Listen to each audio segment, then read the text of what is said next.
ravie d'être en la compagnie d'Horacio Castellanos Moya, un auteur d'origine salvadorienne, un auteur aguerri, puisqu'il a à son actif une dizaine de romans, dont le dernier, La Servante et le Catcheur, a connu un certain retentissement, enfin l'avant-dernier, puisque nous allons présenter maintenant Le Rêve du Retour, donc publié chez Métellier, qui est donc son dernier roman.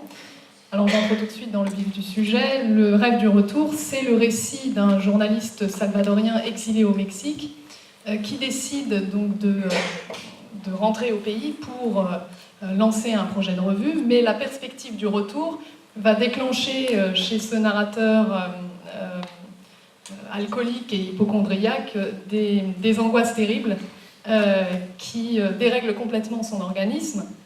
Il va donc décider d'entamer des séances d'hypnose afin de comprendre les origines profondes de ses inquiétudes en remontant aux premières années de son existence qui sont marquées par la guerre civile au Salvador. Alors ce rêve du retour, dont il est question pendant tout le roman, va rapidement prendre des allures de fuite et de dérobade pour ce narrateur dont la lâcheté est abordée avec un cynisme tout à fait réjouissant. Vous avez choisi un personnage assez antipathique et comme le récit est à la première personne, le lecteur est tout de suite plongé dans la façon de penser de ce personnage qui se révèle pétri d'angoisse, en proie à une incertitude permanente. Et ce projet de retour est finalement pour lui une manière de fuir ses responsabilités, puisque on comprend qu'il projette assez rapidement d'abandonner femme et enfants au Mexique pour aller reconstruire sa vie au Salvador. Donc finalement, ce roman n'est-il pas un roman sur la lâcheté et la peur de l'engagement ?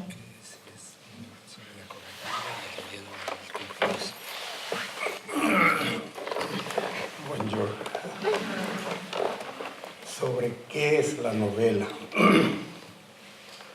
Yo creo que todo lo que has dicho es parte de la novela. Creo que es un personaje atormentado, es un personaje lleno de contradicciones y es un personaje que cree que el retorno a El Salvador va a cambiar su vida.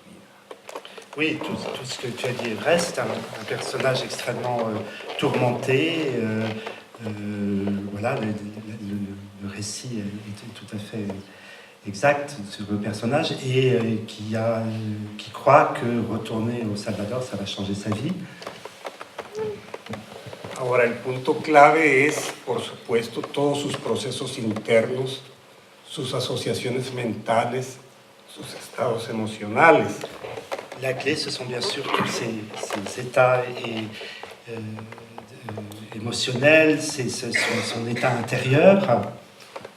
La mayor parte de la novela, toda la novela sucede en su mente, él la cuenta, ¿no? Es una novela que está en la mente de él, es su forma de ver el mundo.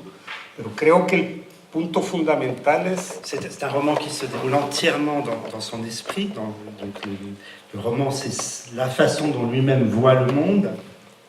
El punto fundamental para mí en este caso, aparte de los que tú has mencionado, es la posibilidad de la redención personal, la posibilidad de convertirse en otro.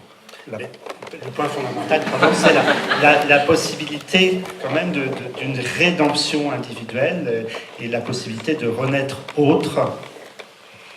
Y al mismo tiempo, como ser humano, pese a que tengas esos deseos, estás absolutamente condicionado por tu historia personal, por tus traumas, por tus frustraciones, por tus cobardías. Et comment, malgré ce désir de changer, on est en fait complètement conditionné par ce qu'on est profondément, par ses peurs, par sa lâcheté, par son histoire familiale et personnelle.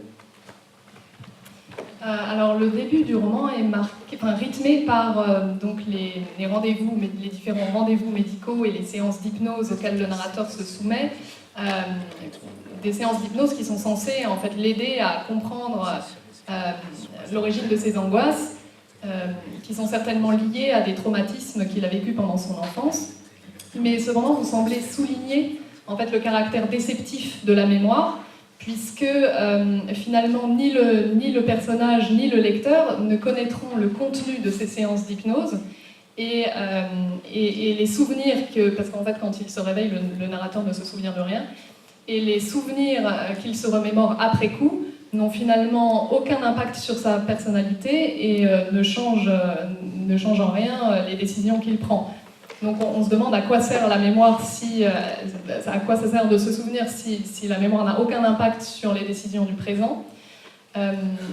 Et du coup, je voulais savoir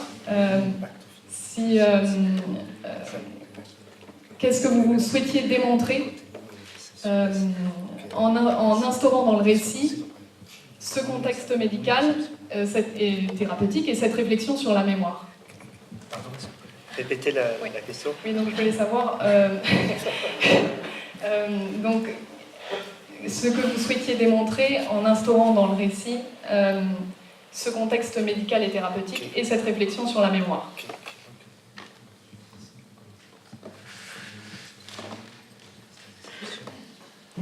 Dos puntos. El primero es que en el proceso de hipnosis, inconscientemente, él comienza a ver partes de sí mismo que no reconoce y no le gustan. Deux choses. D'abord, premièrement, dans ce processus d'hypnose, il commence à voir et à identifier des choses de lui-même qui ne lui plaisent pas. Eso significa que para cada uno de nosotros como ser humano hay una parte oscura de nosotros que no reconocemos y no nos gusta. Ce qui signifie que nous tous, comme êtres humains, il y a une partie noire, une partie obscure de nous-mêmes que nous ne reconnaissons pas et qui ne nous plaît pas. El segundo punto tiene que ver con la construcción de la memoria. Si la memoria es lo más esencial que tenemos y es a partir de lo que nos definimos, Le deuxième point a à voir avec la conception de la mémoire. Si la mémoire est quelque chose de fondamental à partir de quoi nous nous définissons nous-mêmes, ¿qué sucede cuando, por un proceso de hipnosis, comenzamos a dudar de nuestras memorias esenciales y comenzamos a creer que esas memorias nos han sido puestas, que esas memorias pertenecen a otros que han querido que nosotros las tengamos? que se passe-t-il quand nous commençons à mettre en cause ce qui était notre mémoire, ce que nous pensions être notre mémoire avec ces séances d'hypnose, et où commence à surgir l'idée qu'en fait, on nous a imposé des souvenirs qui n'étaient pas les nôtres. Y ahí queda la pregunta esencial, que es lo que tú mencionas, y es, si dudamos de nuestra memoria, ¿en qué podemos creer? Et c'est là que surgit effectivement la question centrale dont tu parlais, ce qui est, si nous ne pouvons pas faire confiance dans notre mémoire, alors dans quoi pouvons-nous avoir confiance? Alors vous semblez aussi interroger dans le roman la question de la violence, parce que malgré la distance en fait, qu'instaure le ton du récit, il y a la violence, il y a donc ce contexte de guerre civile au Salvador qui est évoqué, et il y a aussi la violence que l'on perçoit à travers les souvenirs du narrateur. Et donc je voulais savoir si cette question de la violence vous intéressait particulièrement, puisqu'elle s'immisce aussi dans la relation, dans les rapports conjugaux en fait, du narrateur et de sa femme, puisqu'on assiste à la totale déconfiture de leur relation.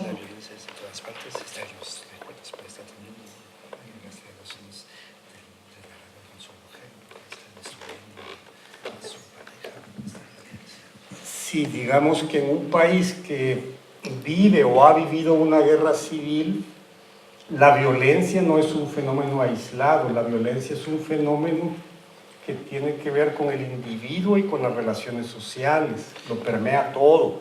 Dans un pays qui vit ou qui a vécu une guerre civile, la violence n'est pas seulement un phénomène collectif, c'est un phénomène individuel qui s'introduit dans la vie de chacun. Tú no puedes ser violento en tus recuerdos y en tus memorias y no serlo en tu vida cotidiana. Hay una relación de integralidad en el ser humano, es decir, lo que tú cargas en tu mente marca cada uno de tus pasos. Si ton souvenir est rempli d'événements violents, de violence, alors forcément cela a une influence sur ta vie quotidienne. On ne peut pas séparer les deux, on n'échappe pas à la violence. Y yo estoy seguro que si tú le preguntas al personaje de la novela, si tú le preguntas si él es violento, él te va a decir que no es violento. Mais bien sûr que si on interroge le narrateur, le personnage du livre, et qu'on lui demande si c'est quelqu'un de violent, évidemment il va répondre que non, pas du tout, il est absolument non violent. Él te va a decir que él ha sido víctima de la violencia, él te va a decir que él ha sido testigo de la violencia, pero nunca va a asumir que tiene a la violencia dentro. Il va dire qu'il a été victime de la violence, qu'il a été témoin de la violence, mais ne va jamais assumer que la violence, il la porte en lui. Lo que hace el proceso de hipnosis es hacerlo ver de pronto que él es violento y que la violencia la tiene dentro. Et l'hypnose lui révèle sa violence intérieure. Alors, enfin, je trouve qu'il est assez difficile de s'identifier donc, à ce personnage qui est alcoolique, de mauvaise foi, égoïste. Mais il est quand même tout à fait réjouissant de le voir se débattre avec sa conscience. Et il y a un ton, une tonalité très cynique, je trouve, dans le roman. Un roman qui prend parfois des allures de vaudeville, d'ailleurs, quand le personnage se rend compte qu'il endosse le rôle du mari cocu, puisque sa femme l'a trompé.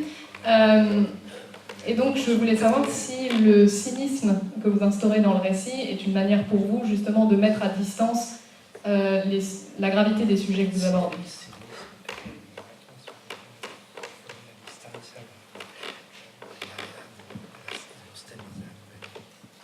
No, en realidad yo no me propongo el cinismo.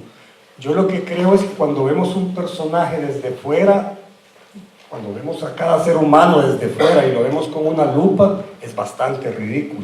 Non, je ne crois pas que ce n'est pas le cynisme que je recherche. Je crois simplement que dès qu'on regarde quelqu'un de l'extérieur et qu'on le regarde avec une loupe, alors cette personne devient assez ridicule. Si nosotros estuviéramos todo el tiempo con una cámara viendo lo que sucede en nuestros procesos mentales, nuestras preocupaciones, en qué gastamos nuestro tiempo en la mente, evidentemente nos reiríamos, la gente que está afuera, ¿no? S'il y avait une caméra braquée en permanence sur l'intérieur de notre tête et sur nos pensées, je pense que tout le monde rirait beaucoup. Así es que yo no me propongo crear, no me propongo usar el humor, no me propongo la sátira, no me propongo toda esta cosa del cinismo, sino que lo que yo me propongo es tratar de sacar el alma del personaje lo más auténticamente posible y al verla así produce todas estas cosas que tú mencionas. Uno cree que es un cínico, uno cree que es un irónico, etcétera, etcétera. Non, je ne prétends pas manier l'humour, l'ironie ou le cynisme, je prétends juste regarder à l'intérieur de quelqu'un, dans son être profond, et voilà, si l'ironie intervient à ce moment-là, elle intervient parce qu'on l'a regardé à l'intérieur, mais c'était pas mon idée n'était pas d'écrire quelque chose de satirique. Hay otro punto que contribuye a esa visión entre cínica y satírica del personaje y es la contradicción, porque el personaje vive en una contradicción permanente. Sus actos, sus palabras y sus pensamientos pocas veces coinciden. Et ce qui est drôle, alors l'ironie et le cynisme vient bien sûr de la contradiction du personnage qui très rarement a ses actes et ses pensées en conformité. Y eso da un poco en el lector, produce risa o produce una sensación de burla. Pero yo creo que cada ser humano, nuestras palabras, nuestros pensamientos y los que hacemos no coinciden mucho tampoco. Et c'est sans doute ce qui provoque le rire du lecteur, cette contradiction. Mais on peut tous en dire autant qu'il est quand même rare que nos actes et nos pensées coïncident parfaitement. Alors, au début du roman, lors d'un des rendez-vous médicaux, le médecin du personnage principal fait référence explique les origines de l'angoisse. Est-ce que vous pouvez nous parler de ça? Parce que c'est un passage que j'ai trouvé, même si je pense qu'il s'appuie sur des théories psychanalytiques réelles, c'est un passage que j'ai quand même trouvé assez drôle.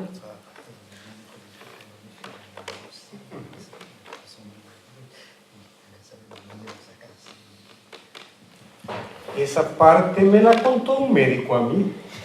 C'est un médecin qui me l'a raconté. Y la utilicé, me pareció muy interesante y dije, se la pongo a este personaje. Pero no es algo que leí, pero me pareció una forma muy ilustrativa de sintetizar cómo funcionamos como ser humano. Non, c'est vraiment cette discussion avec le médecin que j'ai utilisée telle qu'elle. C'est pas une lecture parce que tout simplement ça racontait quelque chose que je trouvais très pertinent. Merci beaucoup, donc Horacio Castellanos Moya. C'était le rêve du retour, publié chez Métellier. Et juste pour finir, j'aimerais juste souligner la très belle traduction de René Solis, qui je pense vraiment participe du plaisir de lecture.